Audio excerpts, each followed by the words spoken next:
Chapter 42. Light. James couldn't see how many steps down or how deep the sewage was. Hopefully it was only a few centimetres. Then it wouldn't even run inside his shoe. At least the fumes got better as he stepped down, though he was still fighting back puke every time he took a breath. His trainer touched a layer of bubbles. All the survivors' contaminated water ended up here, whether it was from a toilet or the soapy discharge from a dishwasher or washing machine. The next rung brought a trickle over the top of his trainer, and in a couple of seconds he could feel the cold liquid squelching under his sock. He had a horrible thought. What if this is so deep I have to swim through it? What's it going to be like if it runs in my ears and gets in my mouth? He felt relieved as his sole touched concrete. It had a worrying coating of slime on it, but at least it wasn't that deep, barely reaching over his ankle. He felt blindly along the wall behind the ladder until he reached the corner. He turned away and took a step forwards, but his foot didn't touch anything. By the time James realised he'd stepped off a ledge, it was too late to pull back. He felt his body topple forwards and gain momentum. His trainer finally hit the floor, half a metre below where he'd started, and he felt it glide through something slippery. He swung his back leg forwards and put out his arms to save himself as he felt the sewage swill up his legs and soak into the bottom of his shorts. Lauren heard the splash and yelled out anxiously, "You okay?" Somehow, James managed to stop himself from falling on his face, but the putrid water had splashed up his arms, and there were even a few trickles running down his cheeks. "This is it!" James shouted furiously. "I quit! If we get out of this alive, I'm never going on another mission!" He heard Joseph sobbing up above. "I'm not going down there." Then another voice, belonging to an adult. As the metal ceiling hatch clanged shut, James realised Lauren and Rat were in trouble. He thought about climbing back up the ladder, but they had the gun. There wasn't much he could do to help. "What the hell are you kids doing down there?" Ernie shouted, pointing his gun at Lauren and Rat as he looked in the corridor entrance. Lauren was startled and let go of the hatch so fast that she almost caught Rat's fingers as it slammed shut. "I just went down to double-check the explosives," Ernie continued as he stepped towards them. "Georgie was thumping on the door. Head bleeding. She's in a real bad way." "Stay back," Lauren shouted, picking up the M16 and noisily clicking the safety to emphasise that she meant business. "Whoa, little lady," Ernie said, grinning like the move was a big joke. "Put that thing down. It's not a toy." "Don't patronise me," Lauren said, pointing the gun up high, selecting single shot and firing a round at the ceiling. It made a hell of a racket in the enclosed tunnel, enough to rouse the three toddlers. Ernie caught a dose of reality and backed off a little. "Well, what's your plan? If you stay here, you'll get done by the explosives." Lauren didn't know what to say. Rat got off the floor and stepped forwards with his hands in the air. "Hey Ernie, you know who I am, don't you?" "Sure, Rathbone. Why don't you both come over to me so we can talk about this? We've got to get you and the little guys to the church quickly. Once Eleanor's ordered the doors closed, nobody gets in or out until she's received the message from God." "Listen to me," Rat said. "This is the truth, Ernie. I swear as an angel on pain of eternity in a fiery hell. My father called me to his bedside before he died. He'd spoken to God and received a final message. He knew that Susie was going to kill him in a few hours. He told me that the ark had been penetrated by devils and would be destroyed tonight, not from without, but from within. He told me to leave and go into hiding. He said that when I'm older, God will contact me and tell me how to gather the angels and rebuild the ark.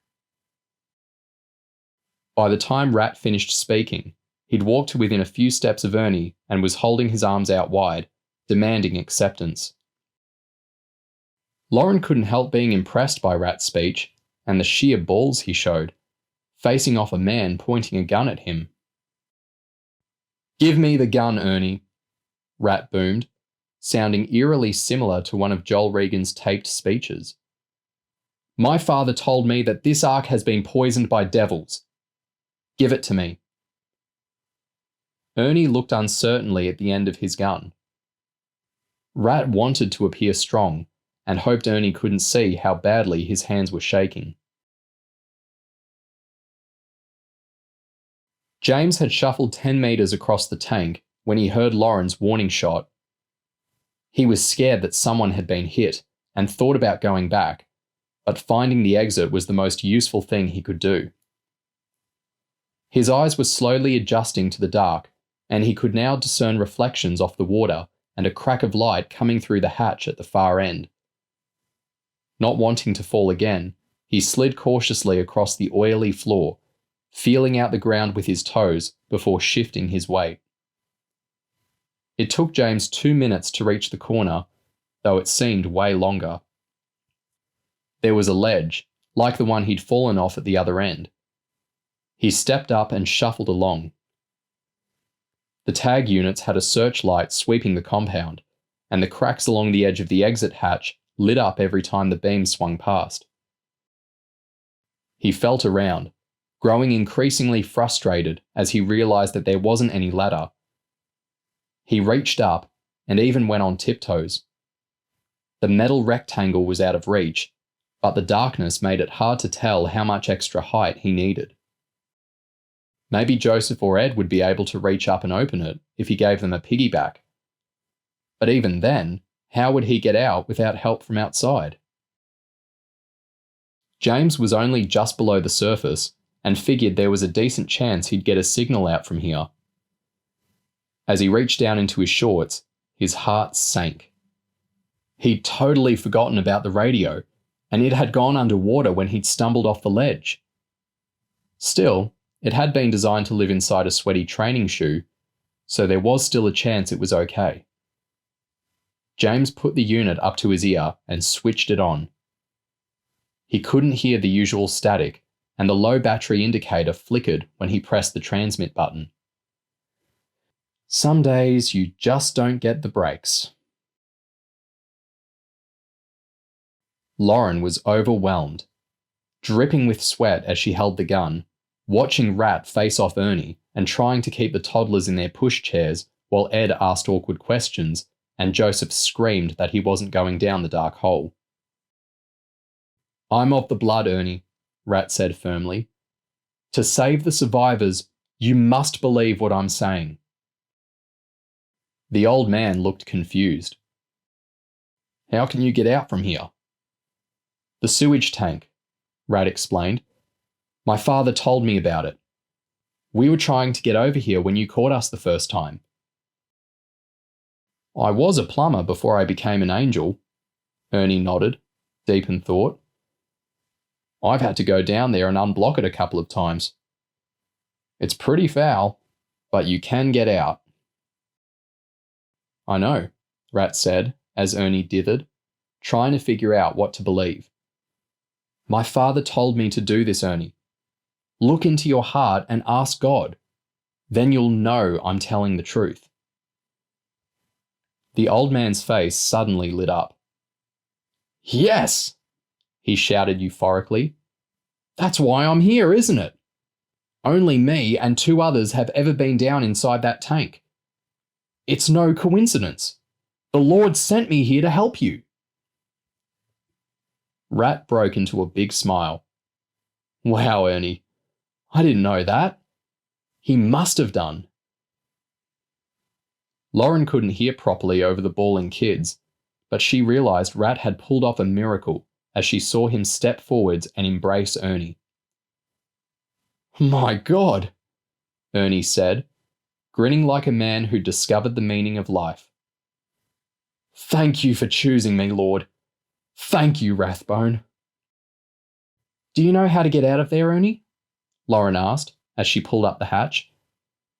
"My brother's already down there somewhere."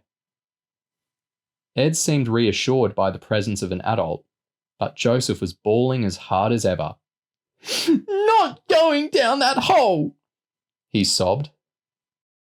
Ernie stood over the hatch and pulled it up a few centimetres. "You say James is already down there?" Lauren nodded. "Yeah." Ernie looked mystified as he opened the hatch up. He reached behind one of the pipes running along the wall and flipped a partially obscured switch. "Why didn't you turn the lights on?"